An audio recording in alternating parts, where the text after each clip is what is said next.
दुई दशंधि है मुझे राजनीति दूर रही एवं आज इलेक्ट्रोनिक मीडिया तथा किसी वेब चैनल आम वंशर परंपरा एवं अभिमान को लेकर किसी चर्चा होईटा ही एक्चुअली मत मुँह खोलिया बाध्य कर तेणु या राजनीति सागर जोड़ा न जाऊ ए कौन राजनैतिक उद्देश्य बा सफाई ना एथरे गोटे कथा कहि साधुचरण दास आपण मैंने शुणी ना साधुचरण दास आमर गोस्वाप बबी तांकर अणनाती फोर्थ जेनेरेशन साधुचरण दास बापा थिले श्यामबल्लभ दास तांको समय आमर जमींदारी आरंभ हो एवं साधुचरण दास ताको बढ़ई थिले श्यामबल्लभ दास एवं सेबठू जमींदारी आरंभ होती एवं सुकिंदारू आरंभ करी कयागला पर्यंत आमर सबुठी प्रॉपर्टी अच्छी सुकिंदार 40 एकर 30 एकर जगह खाली नहीं टाटा कंपनी कैंपस रे पड़ी कलिंगनगर एडीएम ठू नियो इनफॉरमेशन आम कोटी कोटी टका कंपनसेसन पाई टाटा कंपनी ठू गवर्नमेंट पैसा को छाड़ी तेरे प्रश्न उठुची जे साधुचरण दास 1920 मसीह ये गांधीजी आसिले जाजपुर को से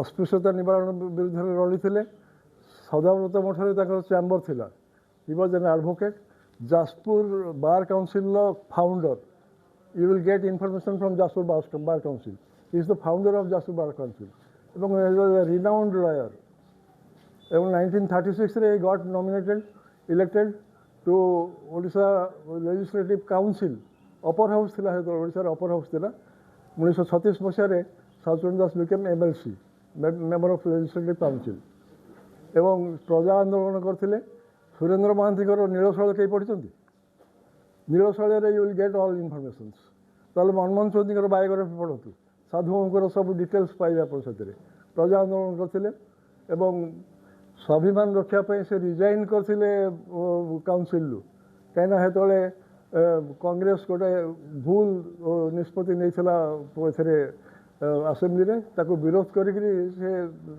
ये करते रिजाइन भी करते तेणु ये हूँ वंशर परंपरा और स्वाभिमान बबी तो पिला आम 7 भाई आम साधुओं को वास रे जन्म हो बबी is born with A golden spoon not a silver spoon he is born with A golden spoon गोटे सुना चमचार जन्म हो आम 7 भाई आम 5 भाई चलीगले आम 2 भाई रहीचु आम साधुओं को वास बबीर के वास है वासटा साधु आम तो आज पर्यटन क्लेम करूँ जे यहाँ आम वास आम जानूँ साधुओं वास अंचल समस्त लोग जानते अद्वैत प्रसाद दास पुओ he was not politically ambitious किंतु जाजपुर म्यूनिसिपालिटी चेयरमैन थे पॉलिटिकल इन्वॉल्वमेंट आम परिवार को छाड़नी गत 100 वर्ष है आमर आम परिवार जो राजनीतिक इतिहास रही वाइब्रेंट रही भविष्य भी भगवान का आशीर्वाद से रही आम कि करूँ आम भावना आम बंचेक रखीचु आम भावु ये प्रभुंर आशीर्वाद लोक चाहती लोक भल पाती जाजपुर से केवल जानकी बाबू बुझते जे पॉलिटिशियन आई विल क्लेम से जानकी पट्टनायक बुझते से कहते ओपनली जो परिवार हूँ स्ट्रेंथ सी बहुत चेष्टा कर जाजपुर म्यूनिसिपालिटी जितिया कांग्रेस को कर कहले जो परिवार हूँ strength their family is their strength तेणु आज कह बाहुल्य जे बबीर उपवास ये गोटे उपवास ढी अच्छी आमर ये काली घर जो गरुड़ काली घर सामने गोटे उपवास ढी अच्छी उपवास थिला पूर्वपुरुष से उपवास थिला से गोटे उपवास ढी ना परिचित रही तेणु उपवास बबी बाबूर नुह उपवास साधु बाबूर ये हूँ प्रथम कथा आ द्वितीय कथा हूँ खंडे लाइट स्टोन खंडे लगी घरे कौन तो जोधपुर सैंड स्टोन खंडे घरे लगी ये घर पुराना घर साधुओं घर उपर घर फाउंडेशन इंजीनियर मैंने मना कले बहुत स्ट्रॉन्ग फाउंडेशन अच्छी खाली आप छात बदली दिखाँ ये घर भी पुराना घर एठी भी घर थिला एठी भी आम 10-12 वर्ष लगे घर खंडे कलु एवं आम क्लाडिंग कलु ଦୋଥପୁର ଷ୍ଟୋନ୍ରେ ତାକୁ ଏଇଟା ଖଣ୍ଡେଲାଇଟ୍ ଭଳିଆ ଦେଖାହେଉଛି ଆପଣଙ୍କୁ। ତାକୁ ଜଗନ୍ନାଥଙ୍କ ସାଙ୍ଗରେ ଯୋଡ଼ା ଯାଇଛି ସେନ୍ସେସନାଲାଇଜ୍ କରିବା ପାଇଁ। ଖଣ୍ଡେଲାଇଟ୍ ଷ୍ଟୋନ୍ ଆମେ ପୁରୀରୁ ମନ୍ଦିରରୁ ଆଣିଲେ ଆମେ ନେତ ଖଣ୍ଡେ ଆଣୁ, ଏ ଘରେ ବି ନେତ ଖଣ୍ଡେ ଆଣିକି ଯୋଡ଼ିବୁ, ପଥର ନୁହଁ। ପୁରୀ ମନ୍ଦିରରୁ ପଥର ଆଣିକି ଯୋଡ଼ିବାର ଅଭିପ୍ରାୟ ନାହିଁ ଆମର। ଆଉ ଏ ଯେଉଁ ଲାଗିଛି ମୁଁ ଭାବୁନି କୌଣସି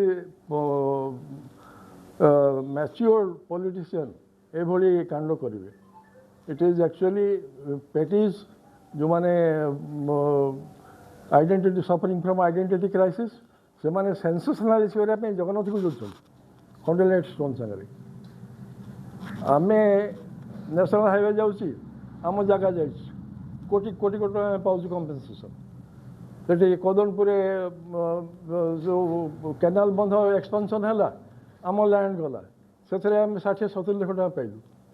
କାଳିମେଘା ରାସ୍ତା ଡବଲିଂ ହେଲା, ସେଥିରେ ଆମର 60-70 ଲକ୍ଷ ଟଙ୍କାର ଜାଗା ଚାଲିଗଲା। ଆମେ ୱି ଲଷ୍ଟ ପ୍ରାଇମ୍ ଲ୍ୟାଣ୍ଡ।